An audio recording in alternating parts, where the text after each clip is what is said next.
we feed straw to our dry cows, and in 2019, the straw coming off the plains was it was tough for the guys to get it baled fit. So our straw coming in that we were feeding the cows was moldy, and it was very expensive. So at that time, we began the search for a different feed stuff, low energy feed for that group of cows. And sitting at the table with our consultants, we decided we'd try to pull stover out of our corn silage and feed that to our dry cows. So that's what we've done. We've worked on a machine that can sort the stover out of the corn silage, and it's been working well. What we're trying to do when we do that is we're trying to pull the corn out of, and the energy out of the stover. So basically what we end up with is a lower energy, a little bit higher fiber feedstuff for those two groups. And then what's left over is the corn, the fines we call it, but we feed this back to the cows as a higher starch and a little bit lower fiber feed stuff.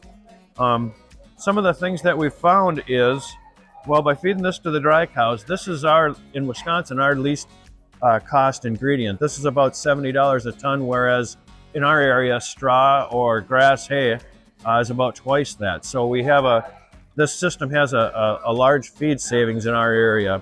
It also lends for bunk attributes that will help the cows or deter the cows from sorting. They really can't sort this material.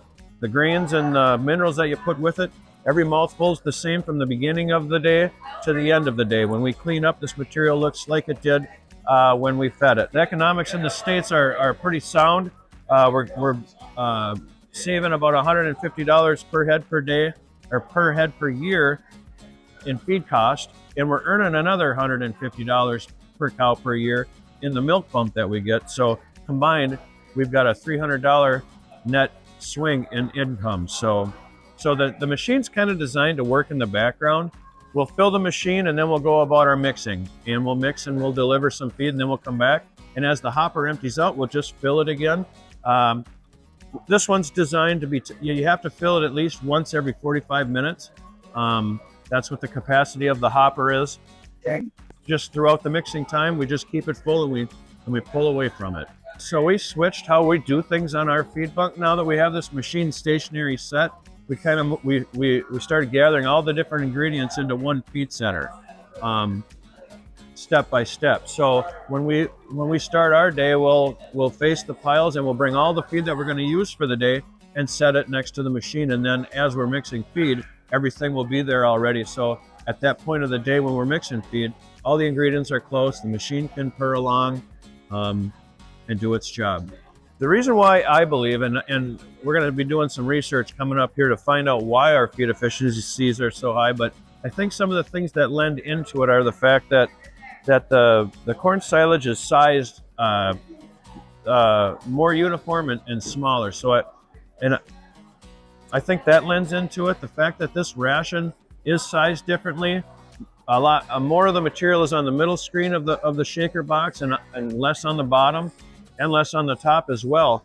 I think by having that and when the cows eat, they don't have the ability to sort, so they'll just eat. They eat quicker. They go lay down. Maybe they lay down a little bit.